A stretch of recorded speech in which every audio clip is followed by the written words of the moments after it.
আসসালামু আলাইকুম, welcome back to my channel Ershad kitchen থেকে ইরশাদ বলছিলাম। আশা রাখছি যে যেখানে আছেন সকলে অনেক ভালো আছেন। আজকে আমি রান্না করে দেখাবো এই যে গরুর মাংস রেসিপি। গরুর মাংস আমি ভালো করে ফ্রেশ করে ধুয়ে নিয়েছি, আর এর মধ্যে আসলে ডিলিট হয়ে গেছে কিছু ভিডিও। এখানে আমি আধা কাপের মতো পেঁয়াজ কুচি দিয়েছি, হলুদের গুঁড়ো দিয়েছি প্রায় তার 4 চামচ পরিমাণ হলুদের গুঁড়ো, 4 চা চামচ পরিমাণ মরিচের গুঁড়ো, আর এখানে আদা রসুনের পেস্ট দিয়ে দিচ্ছি 2 চা চামচ পরিমাণ, আর লবণ দিয়ে দিলাম প্রায় 1 চা চামচ পরিমাণ। চেক করে পরে দেওয়া যাবে ধনিয়া, এখানে একটু জিরে গুঁড়ো দিলাম, আর তেল দিয়ে দিব। তেল এখানে আমি সরিষার তেল এবং সয়াবিন তেল দুটোই কিন্তু দিয়েছি। এবার ভালো করে হাতে মাখিয়ে নেব।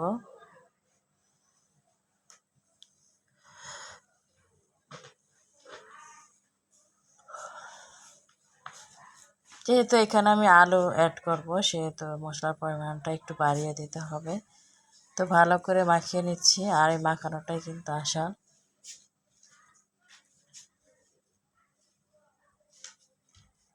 এবার সামান্য একটু পানি দিয়ে আমি হাতটা ধুয়ে তারপরে সেই মশলার পানিটা দিয়ে দিলাম এর মধ্যেই।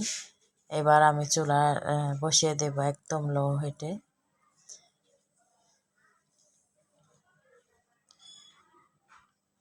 এই তো বসিয়ে দিলাম।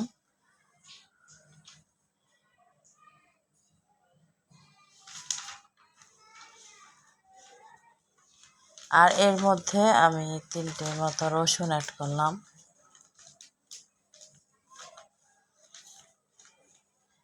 রসুন দিয়ে গরুর মাংস কখনো রান্না করিনি এইভাবে, আস্ত রসুন দিয়ে। তো এবার ভাবলাম আস্ত রসুন দিয়ে গরুর মাংস রান্না করে দেখি কেমন লাগে।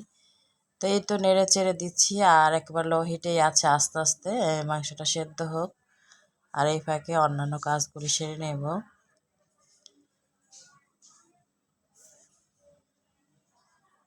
ঢেকে দিলাম, আবার ফিরে এলাম 10 মিনিট পর। 10 মিনিট পর এসে নাড়াচাড়া করে দিলাম।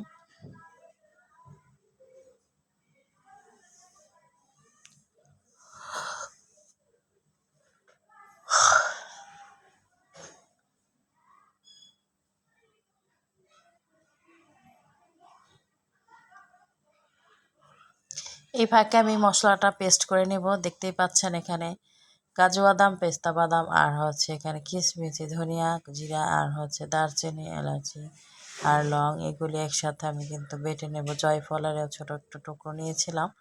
তো এই মশলাটা ভালো করে আমি পেস্ট করে নেব এখন। এই ফাঁকে আমি আবার একটু নেড়ে দিয়েছি।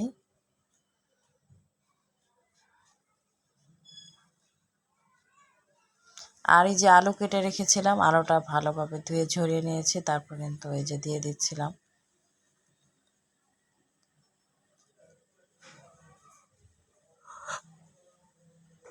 আমি এখানে 3টের মতো আলু দিয়েছি, বেশি আলু দিলে কিন্তু ভালো লাগবে না।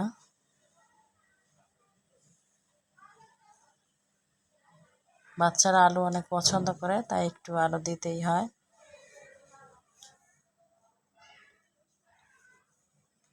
আর এই যে এই ফাঁকে কিন্তু মশলাটা বাটার মধ্যে বেটে নিচ্ছিলাম।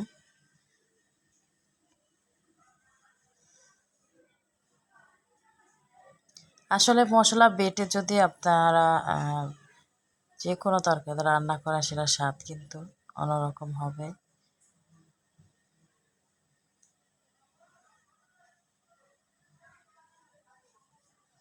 যারা আমার ভিডিওটি ক্লিক করেছেন এবং এই পর্যন্ত আছেন, প্লিজ লাইক দিতে ভুলে গেলে লাইকটা এখনই দিয়ে দেন, আর সাবস্ক্রাইব করে আমার চ্যানেলটির পাশে থাকবেন। আপনারা অনেকে ওয়াচ টাইম কিন্তু ঠিকমতো দিচ্ছেন না, ওয়াচ টাইমটা ফুল করবেন। আমি যারটা দেখি আমি একদম ওয়াচ টাইম ফুল করি। আর এই যে দেখতেই পাচ্ছেন আমি এখানে কিন্তু দিয়ে দিলাম এই যে বাদাম বাটা, তারপর দারচিনি, এলাচি একসাথে যে মশলাটা নিয়েছিলাম সেটাই বেস্ট করে এখানে দিয়ে দিয়েছি। আর এর মধ্যে কিন্তু আমি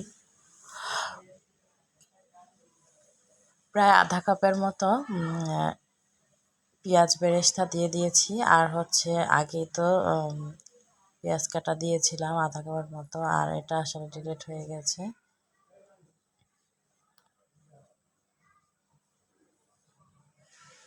ভালো করে নেড়েচেড়ে দিলাম।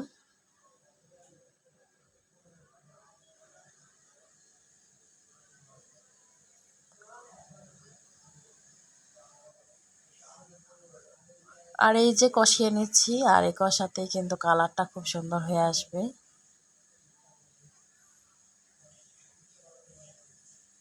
এবার আমি যে ফুটানো গরম পানি অ্যাড করবো এর মধ্যে। ফুটানো গরম পানিটা দিলে মাংসটা খুব তাড়াতাড়ি সেদ্ধ হয়ে যায়, সেজন্য আমি ফুটানো গরম পানিটাই ব্যবহার করে থাকি বেশিরভাগ। দিয়ে দিলাম, আর এখন লো টু মাঝামাঝি হিটে রাখবো।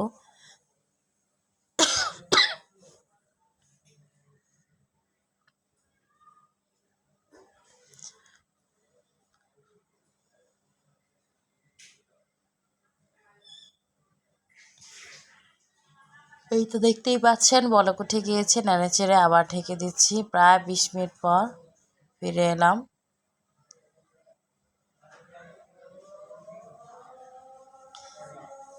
20-30 মিনিট পর ফিরে আসার পর আমি এখানে কিন্তু জিরে গুঁড়ো অ্যাড করলাম প্রায় 2 চা চামচ পরিমাণ।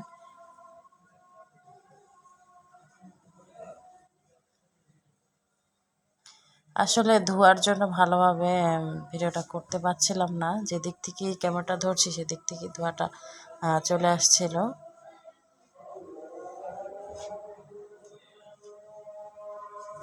রান্নাটা কিন্তু একদম হয়ে